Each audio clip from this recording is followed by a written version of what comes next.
Could you please introduce yourself? My name is David Cage. I'm the writer and director of Heavy Rain, and when I got some time, I'm also the CEO of Quantic Dream. Heavy Rain, what we've seen here so far are two characters. One is Madison, and she is in the game, but not in what we've seen so far, or?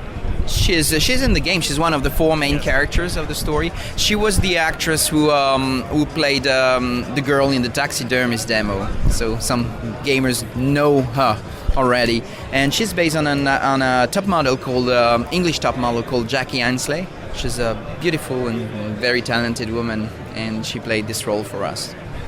So you talked a little about these virtual actors, so to speak. Could you please elaborate a little on that? Yeah, we spent a lot of time working on the technology, but also on the way to work with actors to create real virtual actors, not just 3D clones of living people, but also trying to keep their acting performance as much as possible. And you need to do two things at two levels. On a technical point of view, we scan their face, we scan their body, we motion capture their body and their face, and we recorded their voice. We've done a lot of work on this. We worked on special shaders for the skin, for the eyes. We got their eyes animated and captured on the real actors. So it's a lot of work on the lighting, etc., etc. But also, we spent a lot of time on the casting, really to find the right actors, because that was the most difficult thing, and it took us about a year or so, meeting I don't know how many hundreds of people in France and in the UK to find the absolute perfect actor that could incarnate our characters in the game. So all characters in the games are based on a real life person? Yes, absolutely. All the four main. Paco, for example, the guy you saw in this demo, is a very talented American actor named David Gassman, and he looks exactly the same. This is him.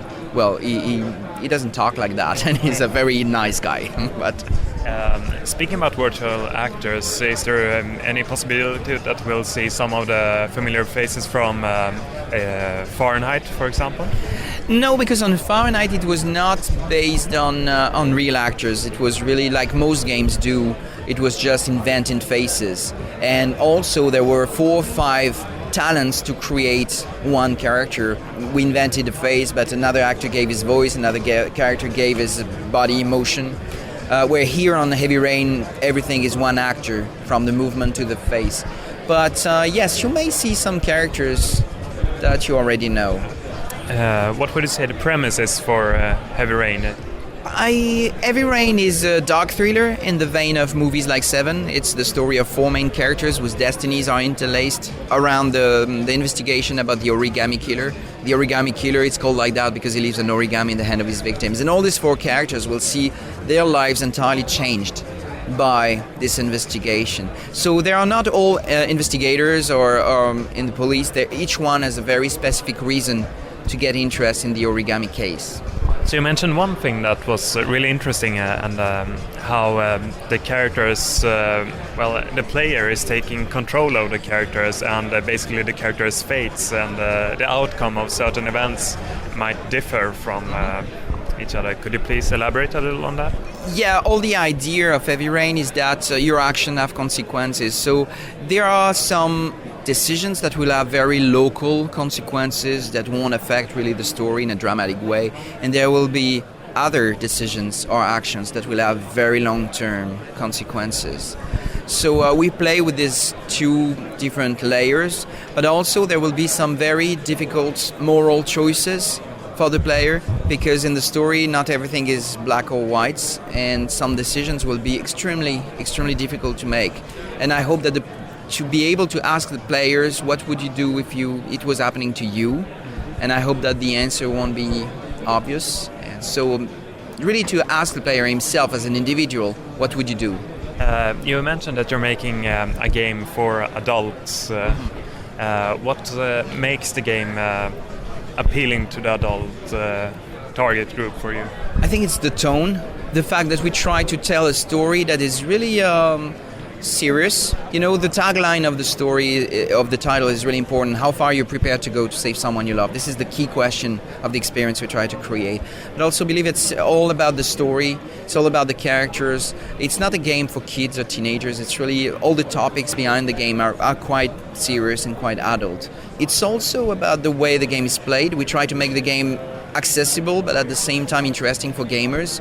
But for people who have no specific skills, we really try to create an experience that will work for them too, with different difficulty levels, so they don't get stuck in the action sequences, for example, or they don't get stuck without knowing what to do, where a gamer would want more challenge and more difficulty. So we try to take all that on board and propose an experience that takes this into account.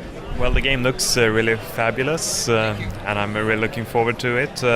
Also, I'm a huge fan of Fahrenheit.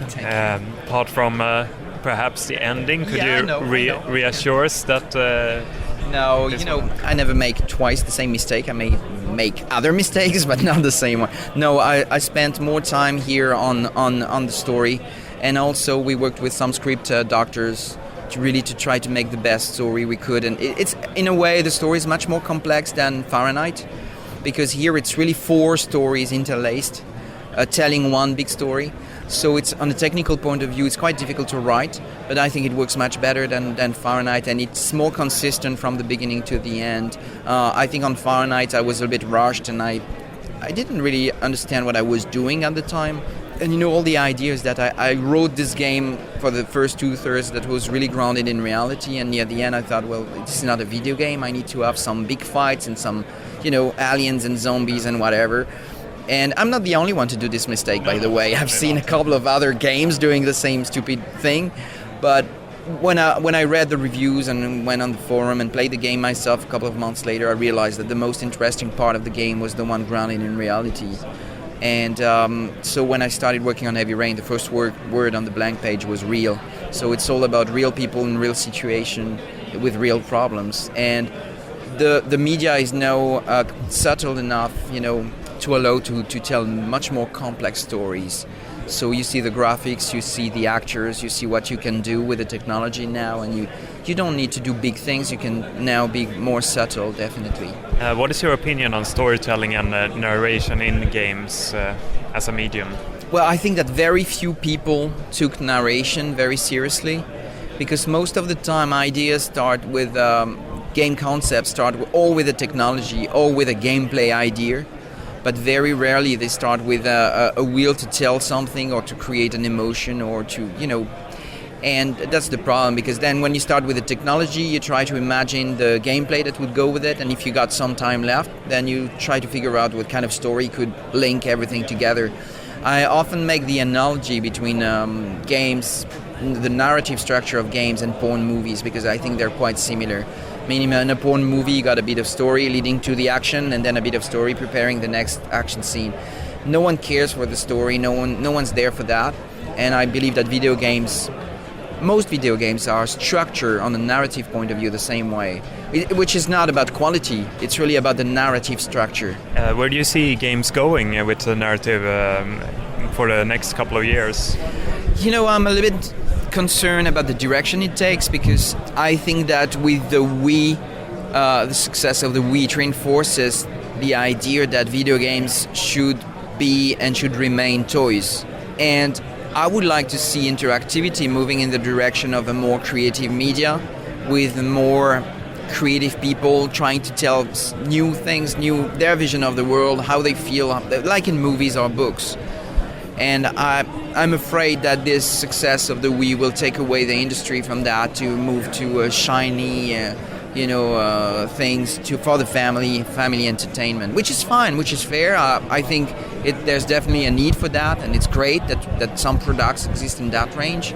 But I hope it won't be the case. It won't be the only thing that exists in game, because at some point, if you got the choice between shooters and Wii Fit, I guess something will be missing. In your opinion, are there any other developers who are pushing the envelope in narrative and storytelling? I think that maybe one, if not the only author in our industry, maybe Ueda, the guy behind Shadow of the Colossus and Ico. and I think this guy is a very, very talented author. And what he's doing is very different from what I do and from what most people do here, but I think he has a real world of his own that is really personal and really unique. And what he does is really creative, and I really admire him for that. So, but not enough people try to do different things and try to create different types of emotions. And the last words for our listeners? Last word, stay tuned for Heavy Rain, because I don't think you understand what the game is about just watching at the 2 first scenes, because each scene we're going to reveal will show you a different aspect from the game and hopefully will surprise you. So next scene is in Cologne with a new character, a new scene, new situation, and expect to be surprised. We hope we intrigued you with that. So you certainly have. Thank you very much. Hey, thank you very much.